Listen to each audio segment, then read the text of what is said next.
going to start with an opening statement from Coach Service, then we're going to open up to questions to Ethan and Riley, and then we're going to let them leave and questions for Coach. So, Coach, could you get started? Well, first of all, congratulations to St. John's. They played outstanding today. They were really ready to play. First couple innings, it was evident that they were excited to be out there. They played well. So I also want to, let the Big East office know I thought they did a great job. Let our people here at Creighton know that they did a good job in trying to make this a special event for the players.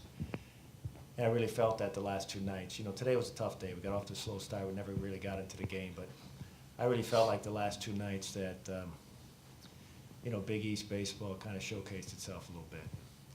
I thought we had two good games. Disappointed today that we didn't do a better job because these are opportunities we can't get back. To play in this venue in front of these crowds, we kind of wasted an opportunity today. But I just, I told James Green that too. I really appreciated what the Big East did.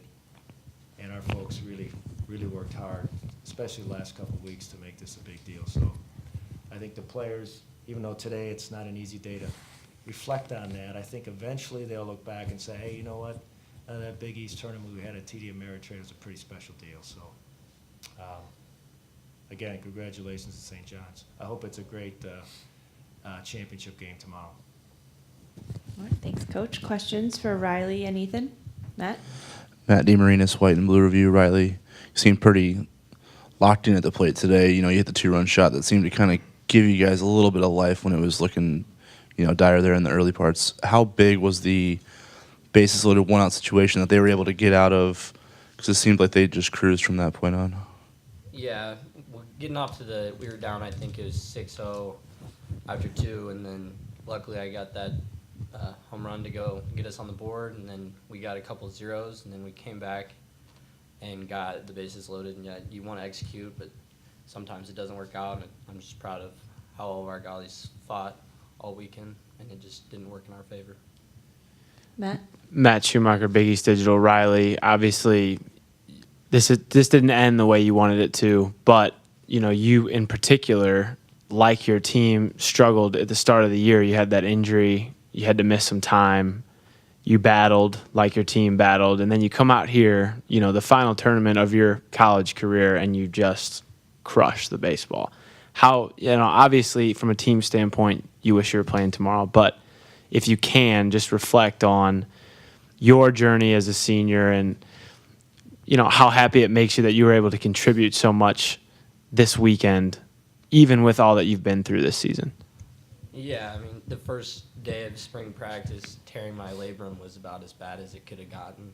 And then I only had to miss 5 games, but missing all those reps and having to wear, wear this big brace every game. It's kind of a pain. Didn't start off for me very well. I want to thank Coach for trusting in me, keep me in the lineup.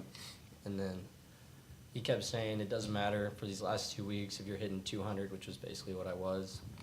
It just matters how you play in the bigger games. And so I'm just happy that I could play better when the situation was the biggest, I guess. But obviously, like you said, it's a team game. I was talking last night after the game, I would have rather gone 0 for 4 with 8 errors in left field if we won. So. All right, John? Yeah, John Nadeau with the Omaha World Herald. Ethan, I think Coach kind of touched on it. You just didn't play to your potential, and it stinks to lose, obviously, no matter what happens, but how tough is it to swallow, not being able to just deliver as a team your peak performance on this stage? Yeah, obviously it's a bummer. End of the season, you want to be playing your best baseball. And it just didn't click, just little things didn't fall our way and whatnot. But, end of the day, it's not as much the X's and O's, the hits or the home runs you give up. It's the guys across from you that, mean the most more than anything. And that's the hardest, that's why it's harder when, that last pitch is thrown. I know we were out of the game at that point, but just looking across the dugout and seeing these guys, that's what you'll remember at the end of the day. Any other questions for the student athletes up, John? Yeah, Riley, just from your perspective as a vet, looking at this lineup, there's a lot of guys, a lot of young guys who kind of came into their own. What was your impression of the progression that those guys made and, what the future might hold for a lot of those young guys in the lineup? I'm just happy I'm a senior now because I don't know if I'd be making the lineup next year. But with those young guys, Parker's unbelievable. He's a great athlete. Isaac Collins had an unbelievable year after he started off rough, and once he got that starting job, he tore it up. Will Robertson, freak athlete, and then you got the redshirt freshman, Jason, redshirt sophomores, and Clark and Mike. That lineup's stacked, and I know we got some new guys coming in, so the offense should be just fine in the near future. Those guys are all studs. Okay, any other questions? Okay, great, thank you. Thank you. Riley, Thanks, thanks. Thank you.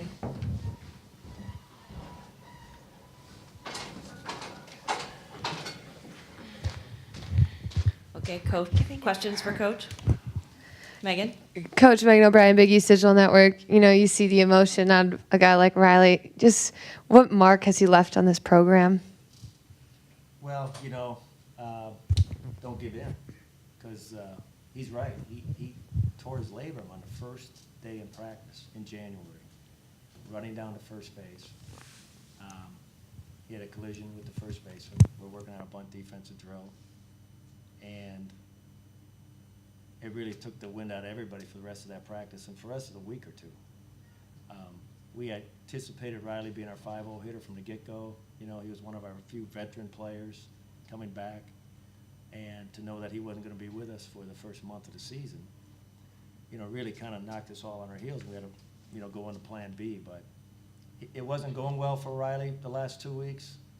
You could see in batting practice here the last couple of days, he started to come around. You always root like heck for your seniors to finish strong, and he did. So, and you know what? It's important to me. I see a little emotion out of the players too. I know guys don't like to do that. It's kind of a macho thing. We can't show emotion. But when you get a young man who shows it, that means he put a lot into it. If you don't have any emotion at the end of this, then you probably didn't put enough into it. So I just can't say enough about Riley. I'm so happy that he had a good finish to his senior year.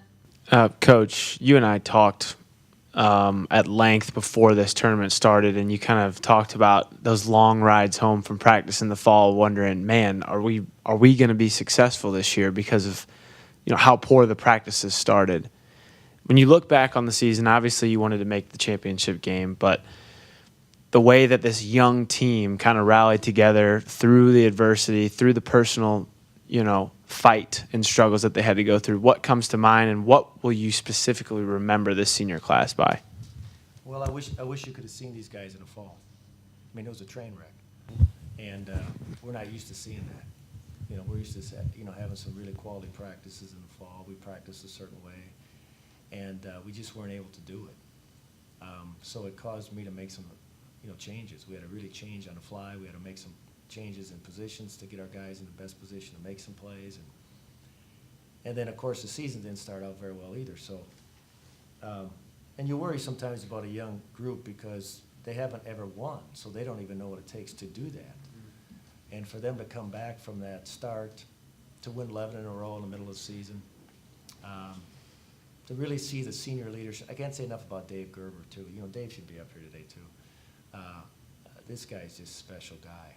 And you could see the response of the crowd when we took him out. It brought a tear to my eye when I went to the mound. I try not to cry in the field too often, but it was a sad moment because that kid's been a special guy for us for 3.5 years. So.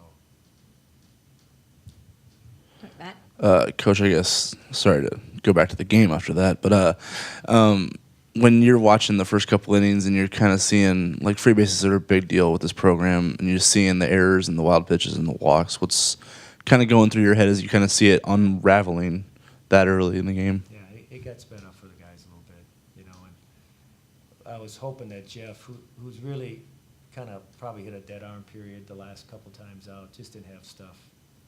He didn't have good stuff today, but I was thinking, he's a senior, he's going to find a way.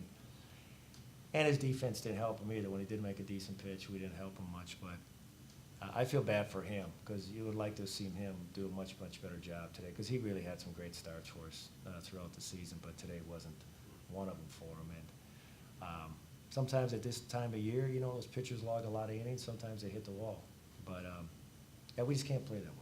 We're just not built to play where we give up free opportunities, and we did that the last 2 nights.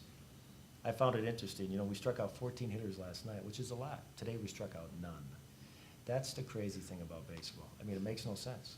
You would think that you'd strike out a batter at 9-inning game, right? We didn't strike out one guy. So we just didn't pitch well the last 2 days, and that's why we're in the position we're in. When you kind of are, I mean, it's probably too early, but when you do a little overview of what you have coming back, and as far as that lineup, I mean, last year you're losing, pretty much the whole lineup. This year you have quite a few components coming back, especially the young guys. I mean, how excited are you for the future? And, the Parker Uptons, the Isaac Collins, the Micah Modis, the guys that really came on this season? Well, they have to be careful and not fall in that trap where you're automatically better because you're a year older. We just assume that a lot in athletics. The guy's a year older, so he's automatically going to be better. No, that's not how it works sometimes. You have to work at your game. And, these kids will all go out and play summer baseball. We'll follow them. We'll track them. I enjoy actually watching them play a little bit in the summer when I travel around. But we can't fall in that trap, and I'll make sure that's one of my responsibilities is to remind them of that from time to time. Just don't assume that just because you played a year now and you've had a little bit of success that it's all guaranteed that you'll have success next year. So I like the I like their chances of getting better, but it's not a guarantee. Coach, can you reflect on the progress that the Big East has made since you joined the league to now where you're ahead? Yeah, you know what? I'll be honest with you. I'm tired of people bashing this league. Yeah. Just go out and watch these players. St. John's has a really good team. And Xavier did really good in the regionals last year, went to the regional final. Xavier is a really good team. They're a veteran team. Seton Hall, beat Florida, beat Michigan twice. We played Michigan. I know how good Michigan is. For whatever reason, I don't know why, we've only been in for 4 years. I seem to have to answer that question 5 or 6 times a year.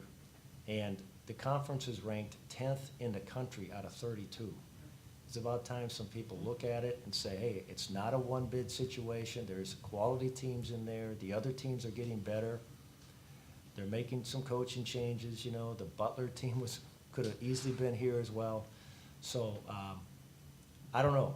I don't know if there's so much emphasis on hoops that we take a natural second seat to it, but I'm disappointed that we don't get a little bit more respect. St. John's will play in a regional, and if Xavier ends up beating them tomorrow in one of the 2 games, they'll play, and I predict they'll do just fine in whatever regional they'll be in. That said, perception's reality at times. So I guess for you as a coach, you're mapping out how to traverse or navigate through your season. Can you envision a path to avoid ending up in this spot where you're having to play for your life in the conference tournament? That's not, I'm guessing, how you want to draw it up every year, but it's how it has been 3 of the last 4. We had a pretty good path last year, John. Right. We had a real good path last year. And I think we had a good path this year. We just didn't win. I mean, you got to schedule those people, and then you got to win. And we didn't win enough early. So we took ourselves out of contention really, really early. But last year we didn't, and next year we got a very good schedule. So it's all about scheduling, but we just got to convince some people. And again, having 2 teams, I'm not rooting for one or the other tomorrow, but if we're fortunate enough to have 2 go out and play in the regionals next week, I think they'll do fine, and I think they'll bring, again, some more positive feels toward the Big East baseball, because we were in the Valley. I mean, there's very little difference between the Valley teams and the Big East teams in the top half of it. There's not much difference. And just one more back to the Last game. one. Back to the game today. What did you notice from your guys after the 4th? Because it did seem, looking back, it's obvious that was the turning point for your offense at least. But did they just not get a good read on the St. John's guy after did he settle in? I guess what did you see just from your players after the 4th inning? Well, we had, I can't remember what inning it was, but we had bases loaded and 1 out, and we popped up, and then we didn't score. We're base hit away from making that thing 7-4. I think if it's 7-4, we might have a little bit more energy. But this group they've had to come back in a lot this year. They looked like they were mentally fatigued the second half of the game, to be honest. Not physically, but mentally. All right, Co- last question in the back. Hey, Coach, to go back to Gerber today, I guess for a guy that started his career at Creighton and he didn't even make. He didn't make the travel team the first couple of weeks when he was a freshman. I guess, Of his second year. or his second year. Yeah, I guess. Does he epitomize kind of everything that this program represents? To go from a guy that really had to fight his way to even make this team to a guy that leaves as the career ERA. I'll be honest with you. I have a special, feeling towards guys like that, because no one gave this kid a chance out of high school. We took Dave Gerber because of Mike Gerber. Dave knows that. His mother knows that. Because I have such a strong feeling toward Mike. And both Mike and Dave, they lost their father. So they needed a place where they could come and grow and develop. And Mike did a tremendous job for us. And then Dave came in, okay, he's a pitcher, maybe the 12th or 13th guy. He pitched 1/3 of an inning as a freshman, over the top. And then we decided his sophomore year that wasn't going to work. So we needed to make some changes. Of course, Dave is very open-minded. And he made the change, but you're right, he did not pitch the first 2 weekends of his sophomore year. And then now he goes and becomes the all-time saves leader at a school that's had pretty good pitching in the past, and will leave as the all-time ERA leader too, with marginal ability. And I would say that if Dave was right here, he knows that. We've talked about that a lot.